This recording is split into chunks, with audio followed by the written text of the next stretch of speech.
Joining me now from Washington, D.C., representing Georgia's 10th Congressional District, Congressman Jody Hice. Congressman, thank you so much for joining us. Congressman, Biden's acting like a dictator. He used to complain about Trump's executive orders, and he's been on a rampage.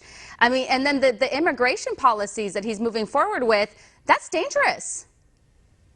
It is dangerous, and it's absolutely utter foolishness that he's doing. He's claiming that he's trying to do away with bad policies, but listen, it was good policies that President Trump instigated that gave us energy independence, for example. Why in the world would President Biden now come away and do away with Keystone?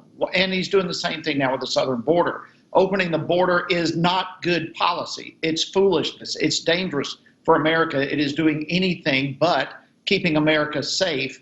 And yet these are the type of policies that President Biden is implementing.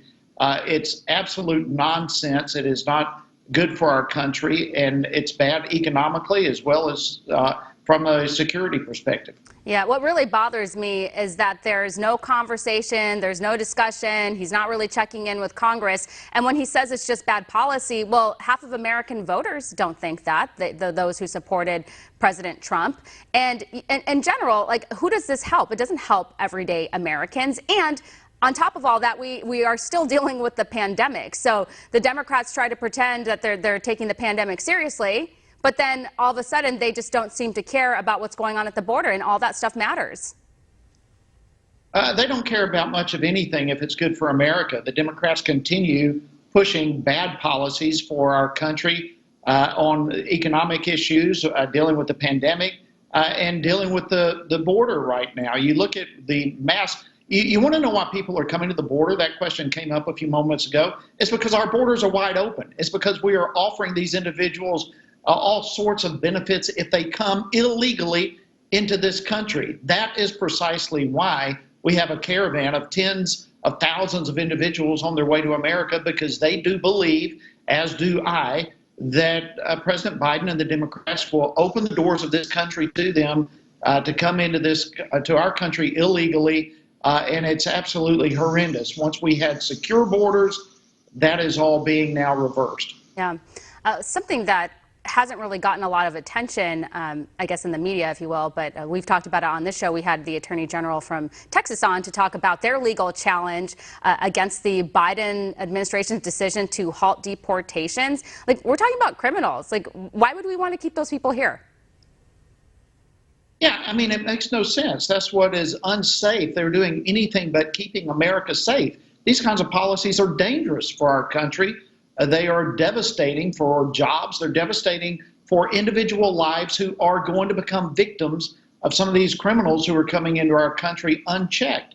And why there would be such an attempt to stop deporting criminals who come here illegally and commit crimes makes absolutely no sense whatsoever to me. Yeah, I saw former Arkansas Governor Mike Huckabee was talking about how Biden is making Obama look like Ronald Reagan. Do you agree with this? Yeah, I mean, that's an amazing word picture, isn't it? I mean, that really paints a picture that is horrifying to us who lived through the Obama years. We saw just how devastating so many of his policies were.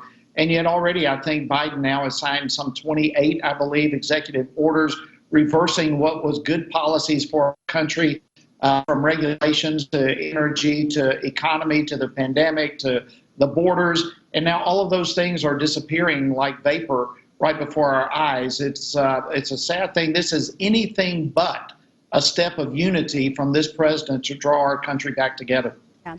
I wanted to get your reaction to House Speaker Nancy Pelosi calling for a 9/11 type of commission to investigate the January 6th riot. Do you think that's necessary? And also I wanted to get your thoughts on a militarized D.C., which is happening right now. Yeah, militarized D.C. is horrifying to look at. We are the emblem, the symbol of the world for peace and freedom. That is not the image that you get right now when you come to D.C. and look at all the fences, the gates, the wires that are all over the place, the National Guard that are stationed all over the place. It's really a sad thing to see. But when you look at a 9/11 commission, the only way that ought to be considered is if we are likewise going to look at all the riots that took place all across this country. Those were actions that involved true insurrection. Those were actions that destroyed hundreds of businesses across our country, vandalized like crazy. Yes, if we want to look into what happened here at the Capitol, I'm all for that, but not as an island unto itself. These are issues that need to be looked at across the board. And if we're going to look at what happened in D.C., I think we're going to find that there were people here who planned this whole thing. This was not something that was incited by a bad speech or a speech that had some questionable rhetoric. These people came here with a planned attempt to do what they did, and I believe that's going to come forth if we go forward with some sort of commission or investigation. Yeah, I believe the impeachment trial starts on February 8th, and I just don't know where Democrats are going to go with this. It's totally unconstitutional. Really, there's no grounds here for anything.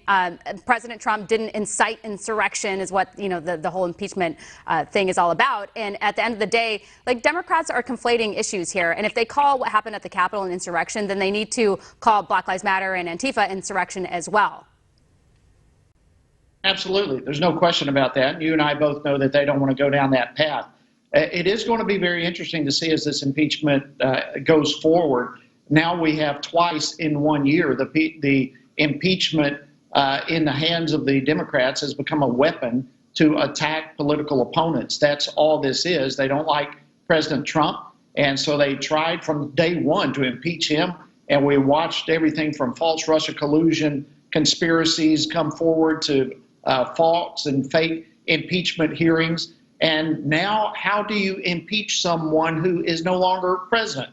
That is a tool given to us to deal with a president who is involved in high crimes and misdemeanors.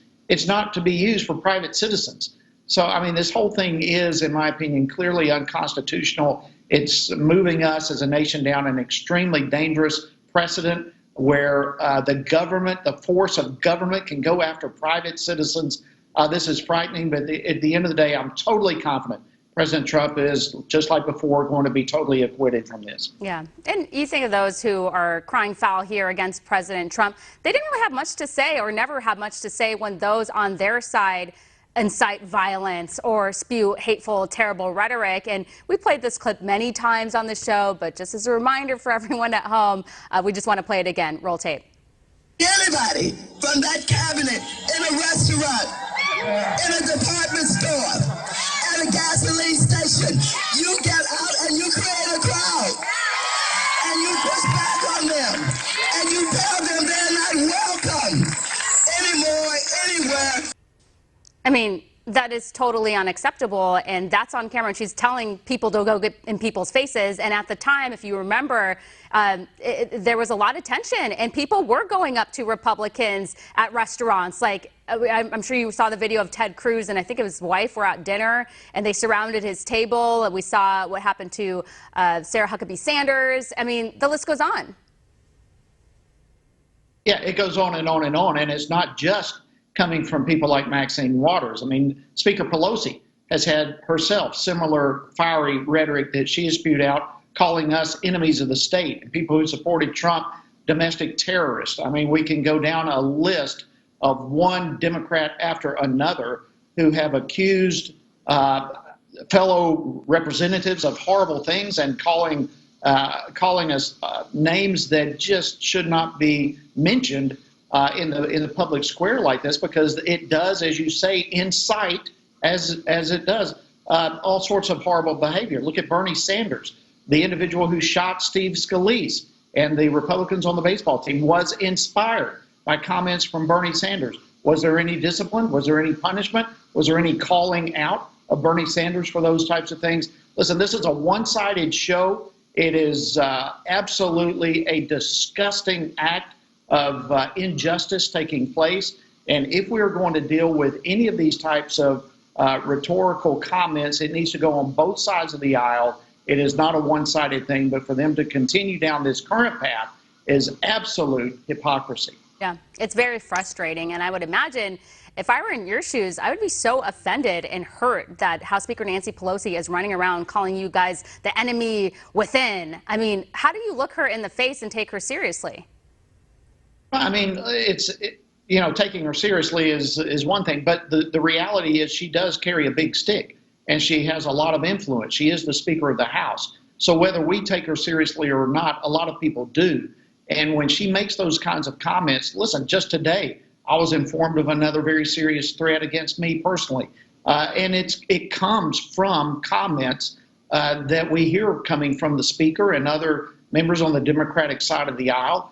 And yet they do absolutely nothing to deal with their members as these type of comments are said. In fact, they seem to double down on it over and over and over. And that simply has to come to a stop. Yeah, absolutely. It's so frustrating to see this all play out. Well, Congressman, we appreciate you. Thank you.